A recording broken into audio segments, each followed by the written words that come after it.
안녕하십니까. 평택촌놈TV 봉천생 이강민입니다. 2022년 3월 28일 월요일 무료 야간방송 시작하도록 하겠습니다. 네, 반갑습니다. 자, 3월의 마지막 주네요. 벌써 3월이 다 갔고요. 다음 주면 이제 또 4월이죠. 뭐 이번 주에 4월이 시작을 하니까 시간이 참 빨리빨리 간다는 생각을 다시 한번 하게 되는 그런 상황인 것 같습니다. 어쨌든 시간이 참 빠르죠. 2022년이 시작된 게 엊그제 같은데 벌써 3월이 다 갔어요. 세 달이 지나갔습니다. 4분의 1이 지나갔으니까 이제 4분의 3이 남았네요. 남은 기간 또 모두 분발하셔가지고 좋은 결과들 있기를 바라겠습니다. 저도 좋은 정보를 전달하도록 최선을 다하도록 하겠고요. 최근에는 많이 컨디션이 회복이 됐습니다. 그래서 1월, 2월에 고생을 했었는데 3월 중순 이후부터 점점 좋아지고 있어요. 사실 지수의 흐름에 대해서는 그동안 그렇게 뭐 어느 정도 그 예측이나 이런 것들이 괜찮았었는데 잘 대응하지 못했었던 것 같아요. 좀 약간 뭐라고 그럴까요? 방심했다. 뭐 그런 그 생각도 들고요. 어쨌든 잘 대응하지 못했었는데 최근에는 많이 좋아졌습니다. 그래서 결과도 나오고 있고 그렇기 때문에 잘 활용하시면 좋을 것 같고요. 안내를 먼저 드리도록 하겠습니다. 3월에 무료 회원 대상 추가일 이벤트가 진행이 되고 있는데요. 2021년 1월 1일 이후에 결제 내역이 없는 무료 회원에 대해서 3월 31일까지 결제를 하시면은 1개월당 3일씩 추가일을 지급을 하고 있습니다. 많이 결제하면은 장기 결제를 하면은 더 이득이겠죠. 12개월이면 36일이 추가로 지급이 되니까 잘 활용하시면 좋을 것 같고요. 이렇게 이벤트를 할 때 활용을 하시면 좋을 것 같아요. 사실 뭐 또 그동안 시장이 워낙 어려웠었기 때문에 이렇게 이벤트를 진행을 하고 있고요. 또 이 시기가 지나가면은 이벤트나 이런 것들이 오게 되면은 사실 뭐 3일이 별거 아닌 것 같은데 3일이 굉장히 크게 영향을 미치는 경우도 있습니다. 그 3일 동안 엄청난 결과가 나올 수도 있거든요. 어쨌든 잘 활용을 하시면 좋을 것 같습니다.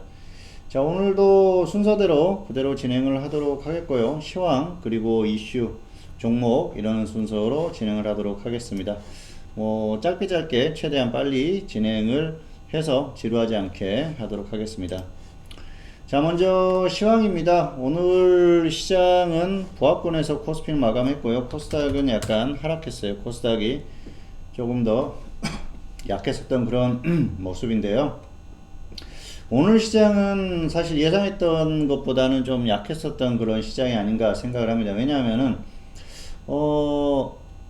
지난주에 금요일에 미국 시장이 괜찮았거든요. 그래서 그거에 비하면은 한국 시장이 상당히 약했다 그렇게 볼 수가 있겠고요. 특히 초반에 흐름이 약했는데요. 초반부터 흐름이 좋지를 못했었죠. 분봉을 한번 보실까요? 코스피 같은 경우에는 초반에 급락 출발했고요.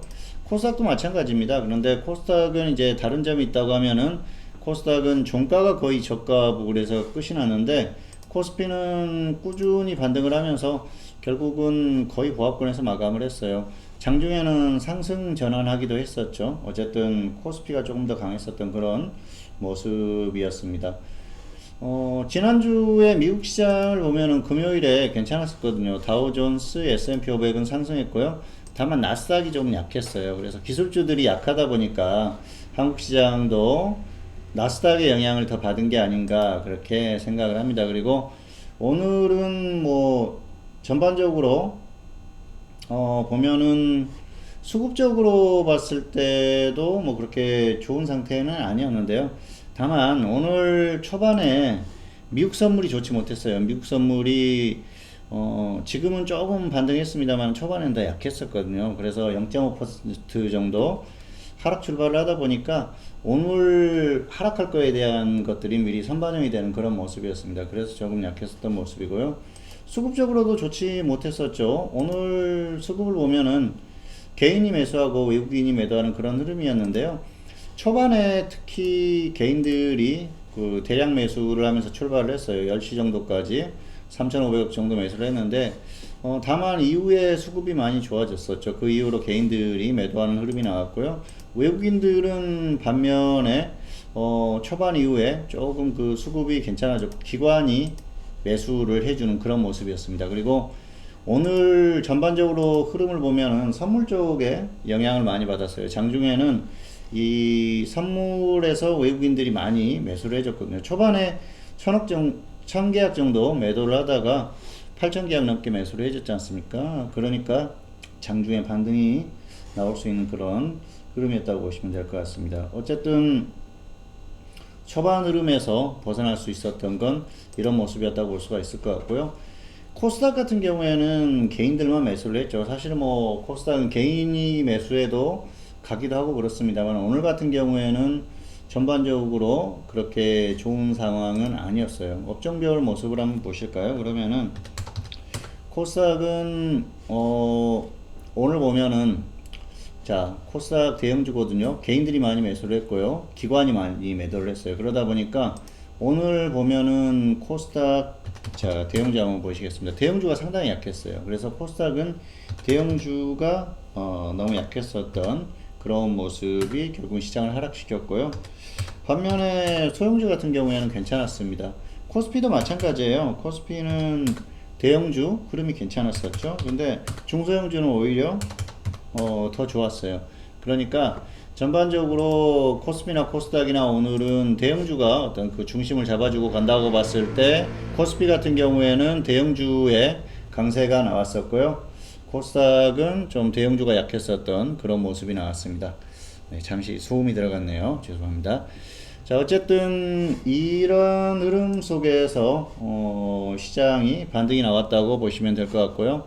오늘은 대형주의 흐름에서 흐름이 갈렸다 그렇게 보시면 될 것 같아요. 그래서 코스피는 대형주의 강세 그리고 코스닥은 대형주의 약세 이게 양시장의 흐름을 갈랐었던 그 원인이 아닌가 그렇게 생각을 하시면 될 것 같습니다.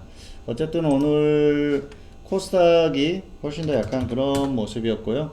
코스피는 그나마 좋은 모습을 보이면서 최근에 반등하는 괜찮은 흐름을 이어갔었던 그런 상황이라고 보시면 될 것 같아요. 자, 그래서 오늘은 코스닥보다는 코스피가 더 좋았었던 그런 모습이고요. 그리고 코스피 보면은 오늘 삼성전자 뭐 보지 않을 수가 없죠. 지수를 볼 땐 삼성전자를 볼 수밖에 없는데 삼성전자도 초반에 약하게 출발했어요. 그리고 삼성전자도 장중에 반등이 많이 나오면서 그나마 시장이 반등할 수 있는 그런 그 흐름을 만들었었던 그런 상황이 아닌가 생각을 합니다. 전반적으로는 수급이 개선됐고요. 그리고 또 대형주에서 반등이 나오면서 코스피가 반등이 나왔었던 그런 모습이라고 보시면 될 것 같습니다. 어쨌든 오늘 코스닥이 약하면서 개별주의 흐름들, 종목의 흐름이 그렇게 좋은 상태가 아니었었죠. 약간 좀 아쉬운 모습이었는데요. 다만 단기에 지수 흐름이 괜찮기 때문에 크게 이렇게 영향을 미치는 그런 상황은 아니라고 생각을 합니다.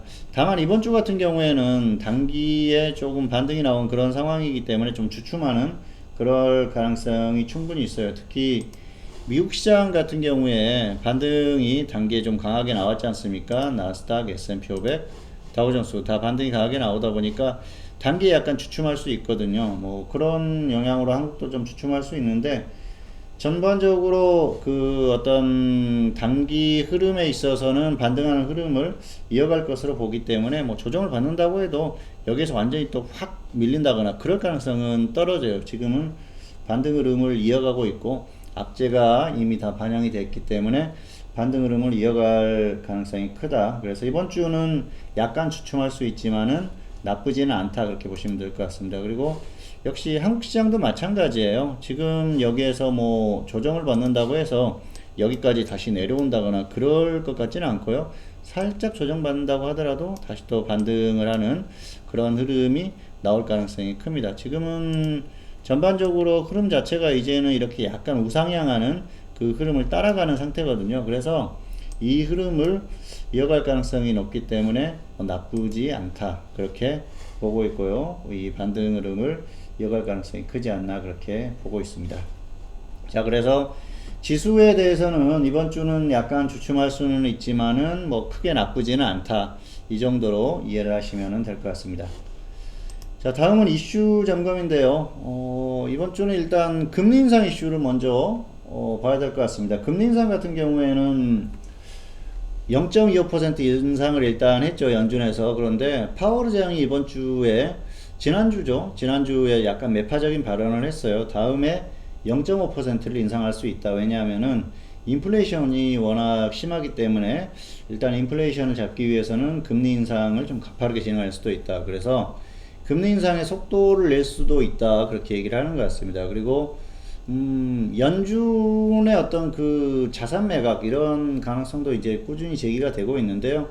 어쨌든 그동안 미국 같은 경우에는 정부에서 재정 정책을 사용을 했었고요. 뭐 국채를 발행을 해가지고 결국은 시장에다 돈을 푸는 거죠. 그리고 연준 같은 경우에는 이제 통화 정책, 금리를 낮춰가지고 시장의 유동성을 좋게 만드는 그런 정책을 폈었는데, 둘이 이제 정부하고 어쨌든 연준에서 합작을 해가지고 시장에 굉장히 큰 자금을 풀었었죠. 뭐 어마어마한 자금을 풀었지 않습니까? 사실 2009년부터 당시에 이제 그 양적 완화를 시작을 해가지고 그 시기부터 해서 계속해서 양적 완화를 지속하다가 금리를 한 차례 인상을 했었지 않습니까? 그래서 2018년에 금리가 꽤 많이 올랐었는데 2% 가까이 올랐었는데, 그 이후에 이제 코로나 사태가 발생을 하면서 결국은 다시 제로 금리로 내려온 그런 상태인데요.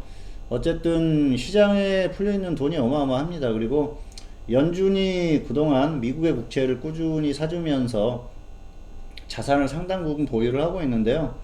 자산 매각하기가 실질적으로는 그렇게 이제 쉬운 상태는 아니죠. 다만 금리는 조금 인상할 수가 있겠죠. 금리를 인상을 하고 그럴 수는 있는데, 어쨌든 뭐 장기적으로 봤을 때는 역시 연준의 어떤 그 미국 국채 가지고 있으면 결국은 그 국채의 만기가 되면은 그 돈을 미국 정부로부터 돌려받지 않습니까? 어쨌든 뭐 보유에도 전혀 상관이 없는 그런 상태고요. 미국 국채 같은 경우에는 사실 연준에서 매각을 한다고 하더라도 전 세계에서 그 가장 안전한 자산으로 여기기 때문에 매각을 하더라도 뭐 이 어떤 그 시장에 엄청난 충격을 준다든지 그럴 것 같지는 않아요. 그렇기 때문에 자산 매각 부분은 크게 시장에 앞으로도 영향을 미칠 가능성이 크고요. 자산도 쉽게 매각하기가 힘들고요.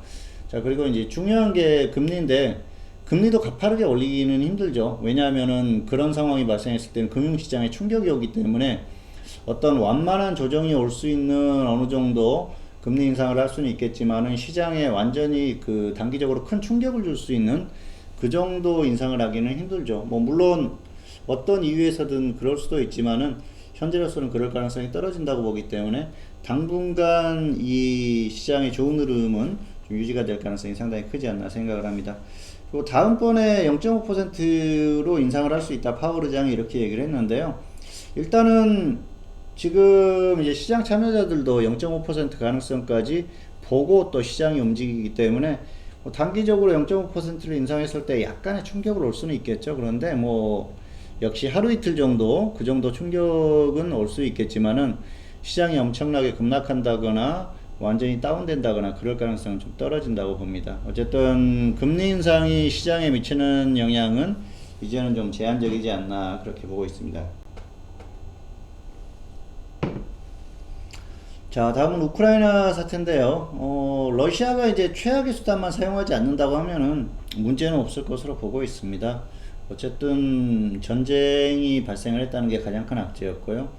최악의 수단이라고 한다면은 역시 핵이죠. 핵을 사용하게 되면은 그때는 문제가 정말 커져요. 그리고 푸틴으로서도 러시아로서도 돌이킬 수 없는 그런 상황이 되기 때문에 그때는 뭐 러시아 경제는 완전히 무너질 수가 있어요. 그래서 그 정도까지는 가지 않을 겁니다. 어쨌든 그 우크라이나하고도 협상을 하고 있지만은 서방 쪽, 특히 미국하고의 어떤 물밑에서의 협상 이런 것들이 이루어져야겠죠. 뭐 러시아에 대한 제재를 어느 시기까지, 미국도 이제 그 좀 그런 게 있지 않습니까? 뭐 당장 갑자기 확 풀어진다고 하면은 모양이 빠지기 때문에 조금 시간을 두고 풀어주겠지만은 결국은 이제 풀어주는 그런 시기라든지 이런 것들을 조율을 하겠죠. 그렇게 해줘야지 또 러시아 쪽에서도 양보를 할 수가 있을 것 같고요. 어쨌든 뭐 협상을 해가지고 결국은 전쟁이 종료가 되겠지만은 당분간은 좀 이어질 가능성이 큰데요. 러시아가 상당히 좀 어려움을 겪고 있어요, 전쟁에서. 사실 군사력만 놓고 봤을 때는 러시아가 쉽게 그냥 우크라이나를 뭐 민간인이고 뭐고 신경 안 쓰고 그냥 그 전면 공격을 한다고 하면 금방 끝나겠죠. 전투기라든지 폭격기를 가지고 와가지고 폭격을 하고 뭐 미사일로 폭격을 하면 끝나겠지만은 그게 너무 이게 심하게 하다 보면은 문제가 커질 수가 있기 때문에 그런 것들을 조심하면서 하다 보니까 굉장히 어려움을 겪는 것 같아요. 자, 어쨌든 뭐 시간이 좀 더 걸릴 것 같다는 생각이 듭니다.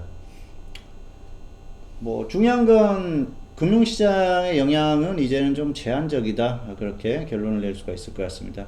자, 다음은 인플레이션인데요. 인플레이션은 유가가 사실 고점을 뚫는 정도만 아니라고 하면은 그렇게 크게 영향을 미칠 거라고는 보지 않습니다. 유가 같은 경우에는 다시 또 반등을 하고 있는데요. 이 130달러를 뚫고 엄청나게 갑자기 튀어 올라간다, 그 정도만 아니라고 하면 크게 문제가 없을 것 같아요. 그리고 유가가 그 정도로 갈 것 같지는 않고요. 최근에는 이제 사우디 쪽에서도 문제가 발생을 했었고, 뭐 몇 개 나라에서 뭐 좀 이제 국지전이 발생하고 그런 상황이 됐는데요. 가장 중요한 건 우크라이나 사태죠. 우크라이나 사태가 어느 정도 마무리가 되면은 유가는 다시 또 하락할 수밖에 없을 것 같습니다. 지금 정도의 유가면은 충분히 상승할 만큼 상승했거든요. 그리고 역시 지금 100달러를 넘어간다는 건 상당히 많이 상승을 한 그런 상황이고요. 지금 뭐 여러 가지 상황을 봤을 때는 100달러 정도면은 거의 한계치에 오지 않았나 그렇게 생각을 합니다. 왜냐하면은 이 유가라는 게 그동안 이제 꾸준히 상승을 했던 게 경제 재개에 대한 기대감, 그런 것들이 유가를 견인하는 그런 상황이 왔는데요. 코로나의 이 상황이 쉽게 그렇게 단숨에 해소될 만한 그런 상황이 아니지 않습니까? 그래서 경제를 재개를 하는 데 있어서도 뭐 여러 가지 어려움도 있기 때문에 유가는 이 정도면 충분히 상승할 만큼 상승했고요. 이제는 산유국들이 이 원유 생산량을 늘릴 만한 그 정도 가격까지 왔어요. 그래서 오펙이라든지 이쪽에서의 원유 증산에 대한 뉴스가 조만간 뭐 당장 내일이 아니고요, 뭐 몇 개월 안에 나올 가능성이 충분히 있기 때문에 그러면서 유가는 좀 조정을 받지 않을까 생각을 합니다. 어쨌든 유가가 고점을 뚫고 날아가는 정도만 아니라고 하면은 인플레이션도 이제 어느 정도 금리가 인상되고 하면서 조금씩 진정이 될 가능성이 충분히 있다는 거죠. 그동안은 사실 어떤 물가 상승이 안 돼서 오히려 연준에서 노력을 했었는데 이제는 그게 좀 가파른 그런 상황이 됐는데요.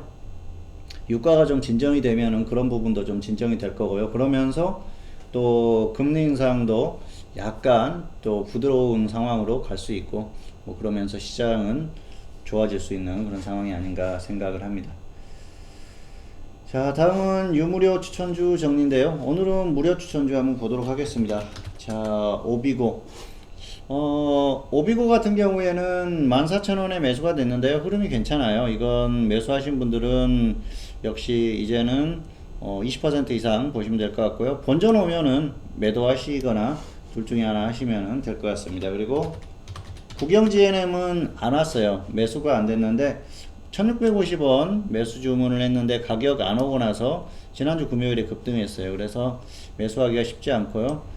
다시 한번 내려온다고 하면은 아래쪽에서 뭐 적당히 한 1700원 그 정도 1차 매수를 하셔도 될 것 같아요. 1700원 그리고 뭐 1600원 이 정도 분할 매수 하셔가지고 충분히 단기 대응을 하셔도 되는 종목입니다.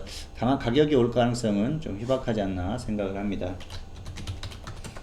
자, 아모센스는 17,000원, 16,200원 매수하자고 했는데요. 아직 가격이 안 왔죠. 오면은 한번 해보세요.